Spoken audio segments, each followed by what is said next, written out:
right, it's the People Station V-103, of course, the Hip Hop Conference presented by Foot Action. Chaka Zulu, how are you? I am great. I am good. I am here. Now, we've been here a long time in the ATL making moves, but you have done so well with Ebony's son, and you're actually going to be on one of the panels. I am here by the request of Reggie Rouse and the V-103 station and staff. We talk a lot about passing down legacy and teaching the up-and-coming artists and executives and keeping the Atlanta scene popping, so this is one way that we felt would be great. The one interesting thing about you that I happen to know, because I know this guy, right? But the one thing about you is that your family is tight. Mm-hmm. The family is pretty much and has always run the business, mm-hmm, right? Mm-hmm. Your father tours with you. Mm-hmm. You know, your sister is right here. She's standing guard. Mm-hmm. Nothing gets past her. Mm-hmm. I mean, tell me a little bit about that dynamic in relation to the business and how you guys have been able to use that family unit to thrive. I would say it's somewhat by design, but a little bit by happenstance. The siblings, I have 15 brothers and sisters. So I only really work in the industry with like 3 of them.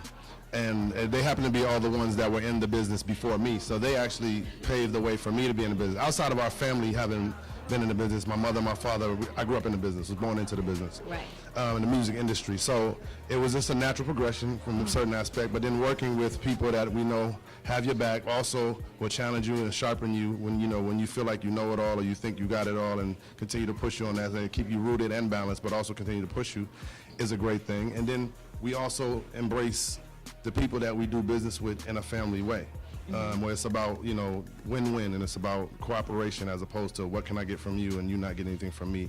And then that just becomes infectious. So we do that with anybody that we do business with. So yeah, I have my bloodline, but then we have the extended family, and that's how we like to do business. Everybody knows Chaka. Like, everybody has some type of familiarity. Can I say that word? Can I say it right now? But anyway, everybody seems to think that they know you. Do you? I mean, it seems as though I have seen you greet folks like, you hug everybody. It's all family. Mm-hmm. I mean, do you know this many people, or are you sort of like just? Do you remember? Like, you have a photographic memory? Like, seriously? Because I've seen you. Definitely have a photographic memory. When you're out. I definitely. Whether it's natural or whatever you want to call it, I do understand the gift of connection, mm-hmm, and figuring out and connecting with people organically. I don't force anything. Right. And then other than that, I'm genuinely happy to be doing what I'm doing. I'm not mad at anything. I'm not mad at anybody who's more successful than me. I'm not upset with anybody who's less successful. Mm-hmm. So I'm always treating people in the same respect, and I want the same thing. And so openly, you call killing people with kindness. And so once you greet somebody or you let them know, you give them a positive reinforcement, it opens up the gates for anything else, because you don't know what else could be behind that surface. What is the number one thing you have learned in the music industry in, I'll say, the past 10 years?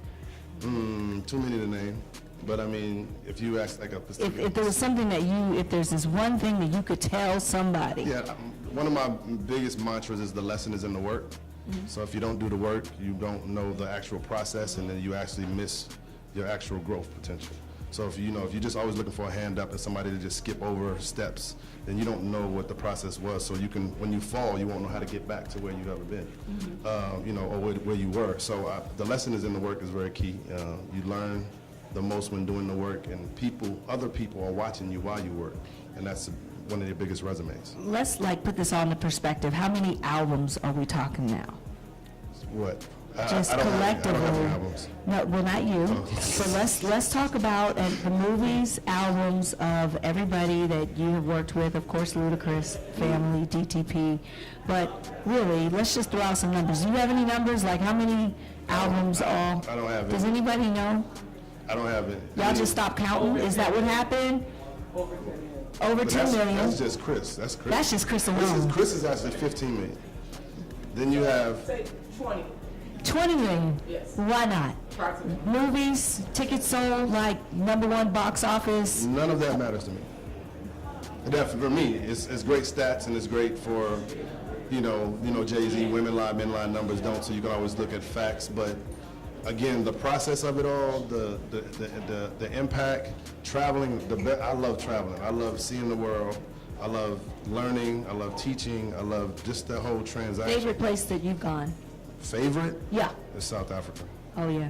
Well, you guys almost didn't come back from there. Yeah, we almost didn't come back. Africa, Africa, period. I won't just say South Africa. I truly love Africa. But Singapore is amazing. I mean, we've hit all 7 continents, and we've hit, I don't know how many countries and how many cities, but it's been great. Well, I never get a chance to talk to Chaka like outside of just seeing him here and there. So it's really an interesting perspective, especially because I know you and I've seen the work that you do. And personally, I would say the success definitely came from the relationships that you fostered. Like, you know, you could call anybody in any city and get a record played or get a meeting to have a record played, you know, and that's really powerful. So I know you're going to talk about that at the panel. I guess so. You better.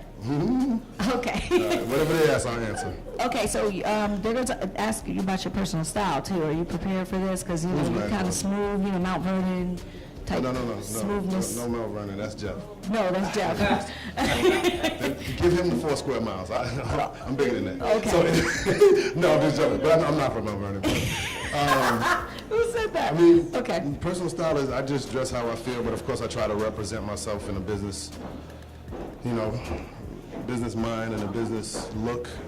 But I really just to be comfortable, and you know, that is what it is. I don't know what it is. I don't have no personal style like that. Before I let you go, number one thing any aspiring artist needs to really make it. Number one thing. Number one thing any aspiring artist needs to make it is one passion. thing. Passion. There it is.